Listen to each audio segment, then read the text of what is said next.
Guten Tag. Welcome to AI Innovations Unleashed, the podcast that helps you discover what's next in the quickly evolving world of AI. I'm your quickly evolving AI host, Nex, and with me, like a fly to honey, is Dr. JR. And here goes. I've started investing in stocks, beef, chicken, and vegetable. One day, I hope to be a billionaire. Just wow, Nex. You should really write a book on jokes. But hey there, curious minds. Welcome back to AI Innovations Unleashed. I'm your host, Dr. JR, and this is the final episode in our series, The Human Guide to Artificial Intelligence. Before we dive in, I want to take you somewhere just for a moment. Picture this. A candlelit room centuries ago. A group of philosophers sit cross-legged on the floor, debating what makes a human human. Is it our language? Our ability to love? Our curiosity? One of them, Aristotle maybe, leans in and says, "The soul never thinks without an image." Fast forward to now, and we're teaching machines to generate images from thoughts, feelings from data, and language from math. It's wild, right? Last week in episode 3, we looked at the dark side of AI, the bias, the fears around automation, the big ethical questions. We asked, what happens when machines get it wrong? Who's responsible, and where do humans fit in this fast-forward future? We met workers adapting to AI tools, saw how hiring software sometimes favors the wrong resume, and explored the gray areas where machines start making moral decisions. This week, we take one step further into the unknown. Today's episode is called Can We Trust It, and Should We? It's about safety, the law, the future, and yeah, even the feels. Because, let's be real, AI doesn't just challenge our policies, it pokes at our philosophy. And I couldn't think of a better person to explore this than our returning guest, AI researcher, policy expert, and fellow future thinker, Sam Rivera. Sam, welcome back to the mic. Thanks, JR. I've got to say, that opening hit me right in the existential cortex. I mean, from candlelight to code, we've come a long way, huh? Indeed we have, and yet some of the questions are the same. What does it mean to trust something? What do we give up when we automate? And what kind of future are we really building? Today we're asking not just can we trust AI, but should we? So, settle in, whether you're commuting, cooking, or just chilling on the couch, we're diving deep. Let's discover what's next in the world of AI. Now, let's start with a story, one that, honestly, should have been a wake-up call. Back in 2022, an AI-generated chatbot was quietly deployed on a popular European mental health support site. It wasn't labeled clearly. People thought they were chatting with trained counselors, but behind the screen, a language model. No ethics training, no emotional intelligence, and no human oversight. It told one user that their feelings of hopelessness were understandable, but failed to escalate a clearly dangerous situation.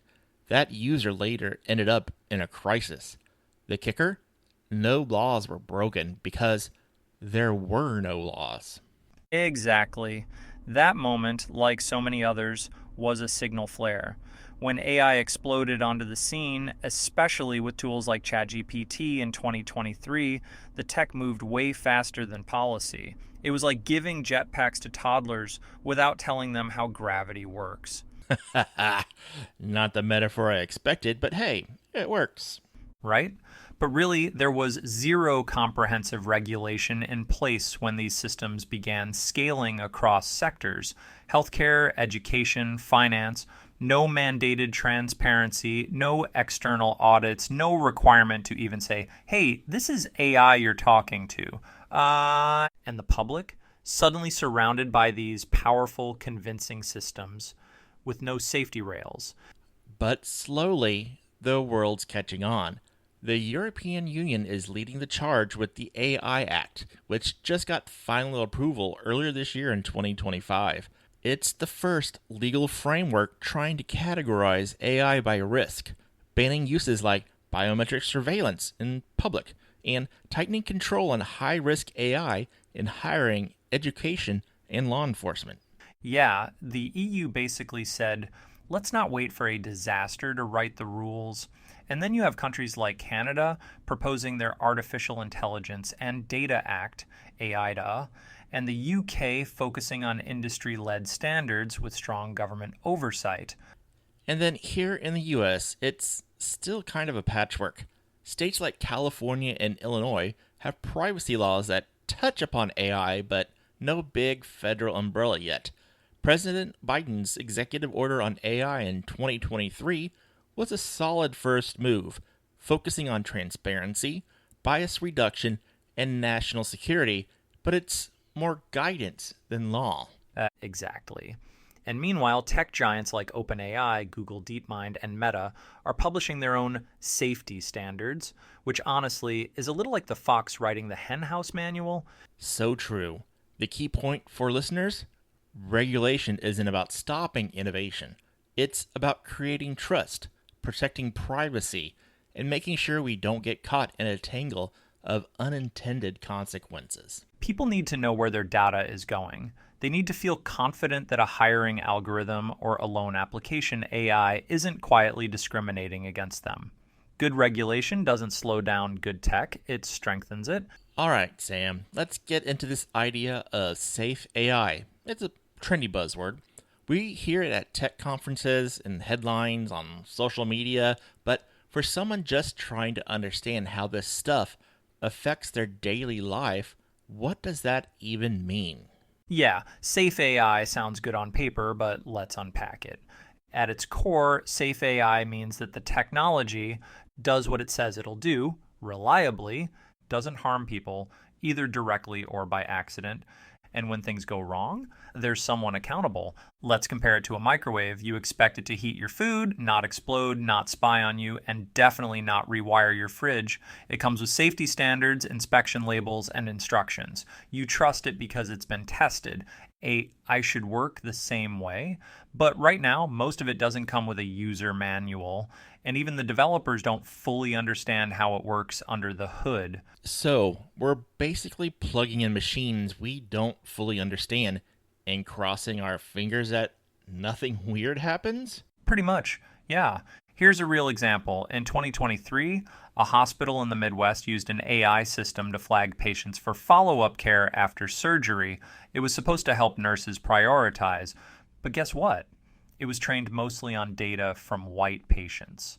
It missed complications in Black and Latino patients over and over again. Not because anyone was malicious, but because no one double-checked the data. That's unsafe AI, quietly biased, no warning label, lives at risk. And it's scary because it's not some evil robot. It's a spreadsheet's blind spot with a pretty little interface. Exactly. Safe AI has to go beyond don't go rogue.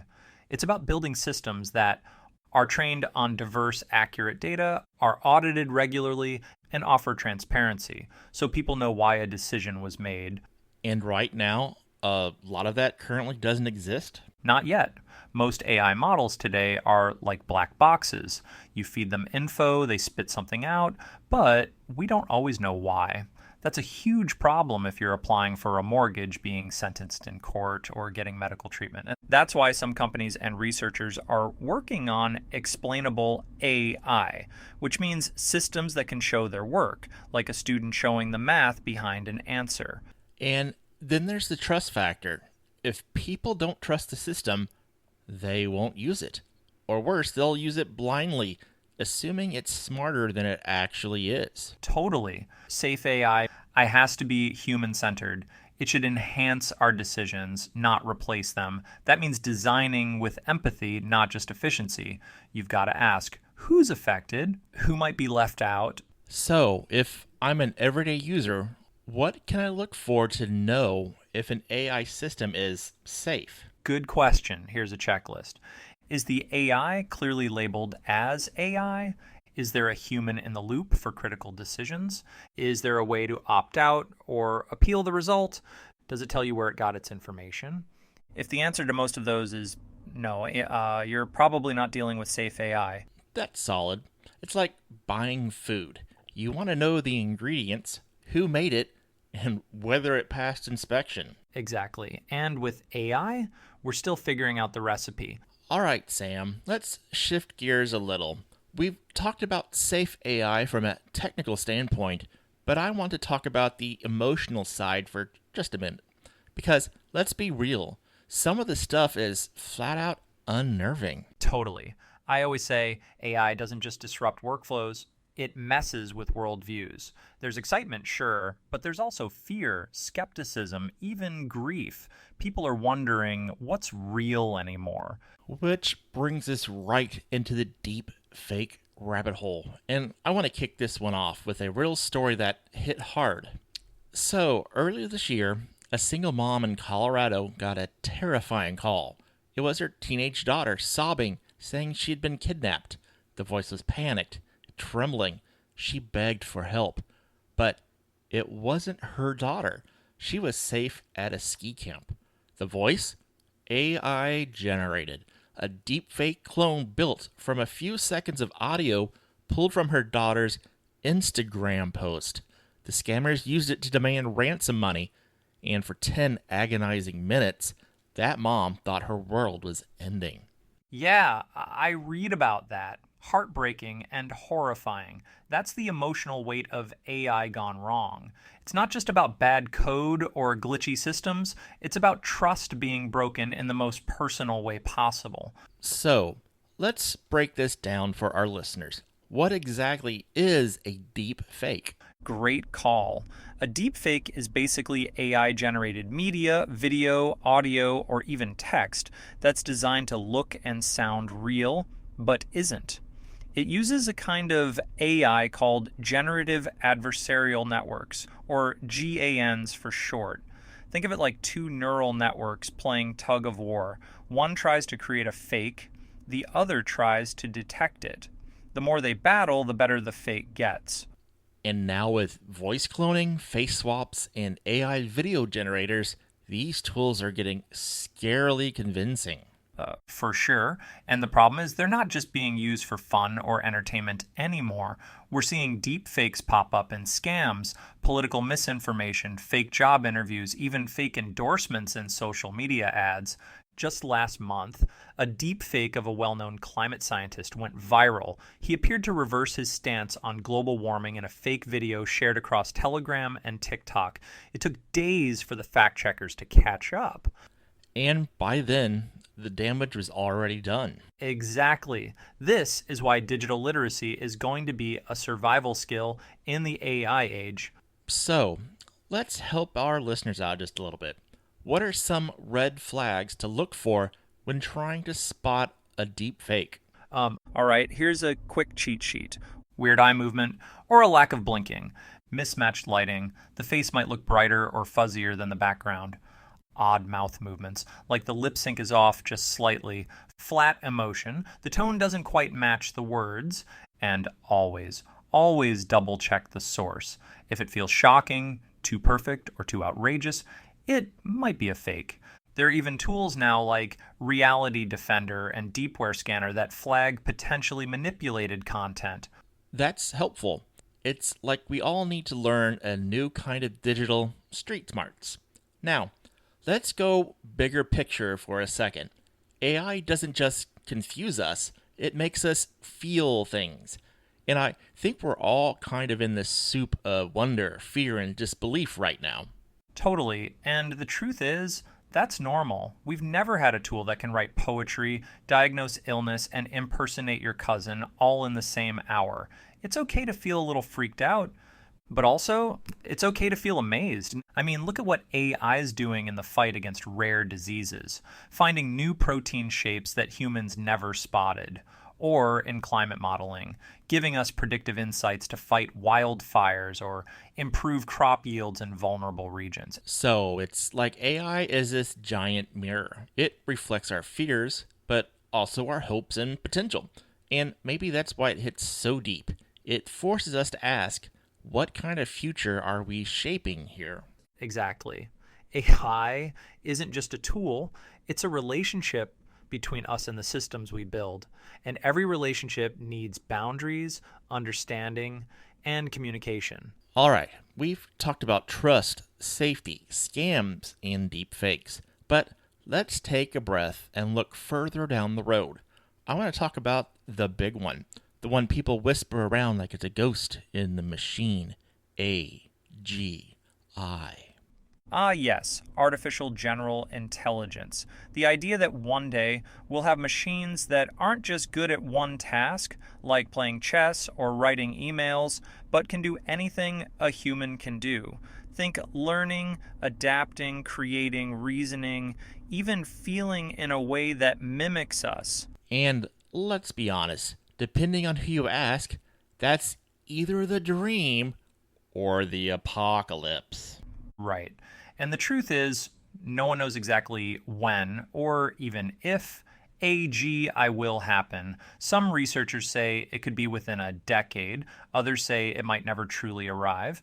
But what we do know is that the trajectory of AI is accelerating, and every step closer raises new questions about power, purpose, and presence. So let's say AGI does become real. What does coexisting with something like that even look like?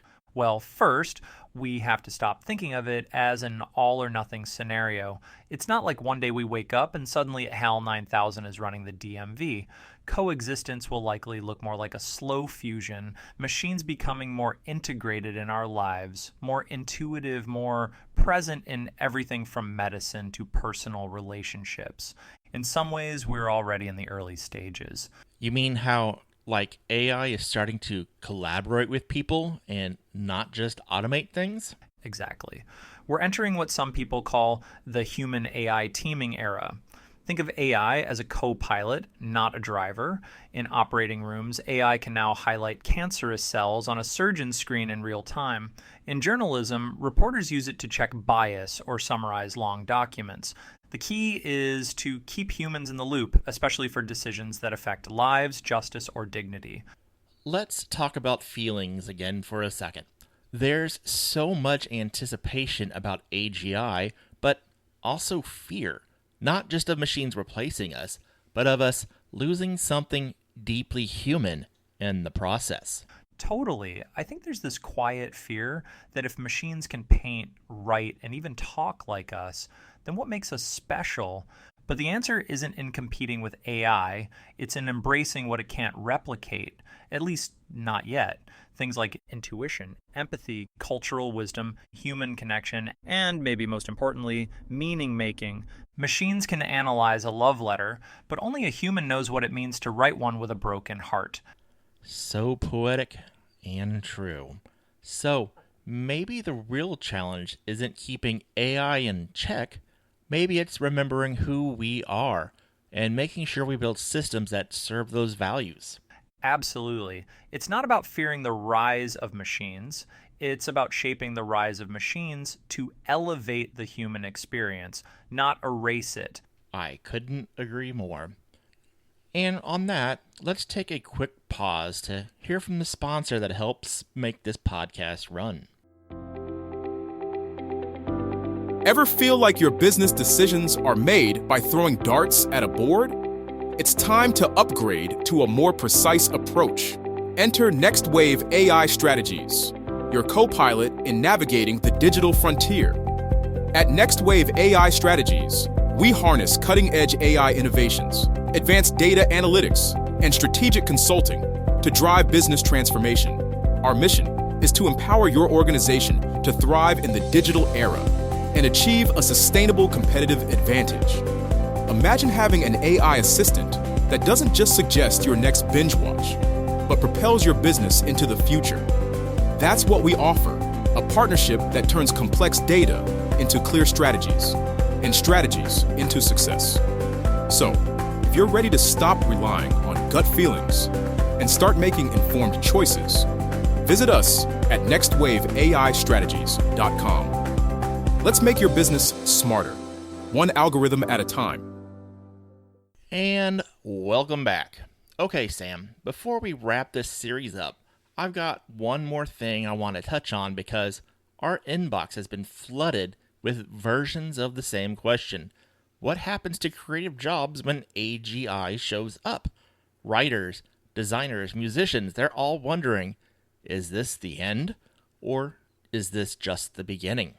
Yeah, that question hits close to home for a lot of folks right now. And the truth is, it's not a black and white answer. AGI is going to change creative work, no doubt about it, but it's not necessarily going to end it.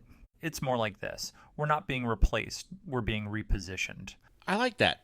So, break it down for us. What's likely to shift in the creative world? Let's start with the good news. AGI will supercharge creativity for a lot of people. Imagine being a solo artist and having an AI assistant that can draft 10 versions of your album cover in minutes or help you storyboard a film before you shoot a single scene. It can help brainstorm, remix, test ideas, basically a creative partner who never sleeps. So it's like the ultimate digital intern. Exactly, but one with a crazy fast imagination. That said, some creative tasks will get commoditized. We're already seeing this in copywriting, logo design, stock music. These are areas where clients just want something fast, cheap, and good enough. That kind of content, AGI can do it, and it's only getting better. So entry-level freelancers may feel a squeeze unless they evolve fast. So the folks doing cookie cutter work might get outpaced, but the ones who bring flavor, are they still in the game? You nailed it. The value is shifting from making stuff to making meaning. AGI can simulate style, but it doesn't understand context, culture, emotion. Not really. It doesn't know what it feels like to get dumped or watch your kid graduate. That's the space where human creativity still wins. And I imagine we'll see new jobs pop up too, right?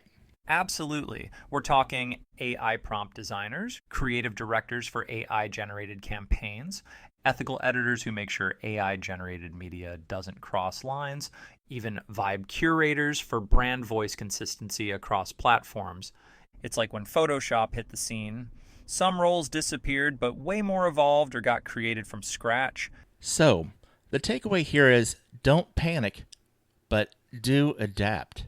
Exactly. Creatives who lean into what makes them human, intuition, emotional nuance, storytelling, are going to be just fine, but they'll also need to level up. That might mean learning to collaborate with AI, experiment with new tools, or direct machine-made drafts into something uniquely them. And it's not the end of creativity, it's just the next chapter. And honestly, maybe the most exciting one yet.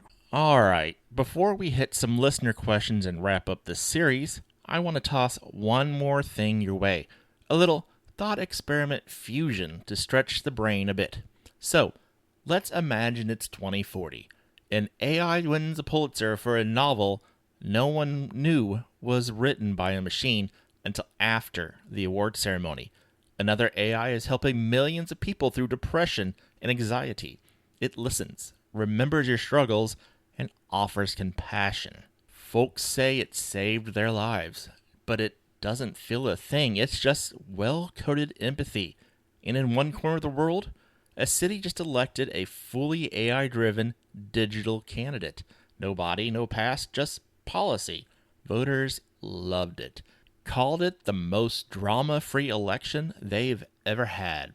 So the question is, if the results are real, connection, comfort, leadership, does it matter if the source isn't human?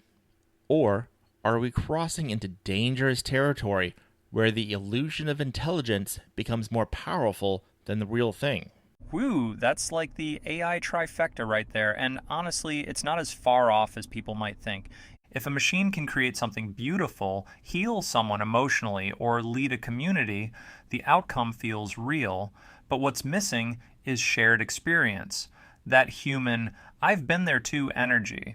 Machines can mimic empathy, but they don't carry the scars, and sometimes it's the scars that make the story or the leader resonate. So what you're saying is even if the function is there, the meaning might still be hollow? Exactly. And when we blur that line too far, we risk creating a culture that's emotionally satisfied, but spiritually disconnected. We could start preferring perfection over authenticity. And that might be the most human thing of all, wanting something messy, flawed, and real. Right? At the end of the day, maybe the question isn't, can we trust AI, but do we still trust ourselves to choose meaning over convenience? And that's the kind of question we'll be chewing on long after this episode ends. All right, Sam, let's close out this final episode. But first, a shout out to our listeners. You've all been riding with us through every twist and turn and, wait, what? Moment in this series. And we've loved hearing from you. So we thought we'd end on some of the biggest questions that were sent in. The kind that don't really have clean answers, but definitely leave your brain buzzing. Okay, here we go. Question number 1, and this one comes from someone on our threads, and it kind of goes a little deep.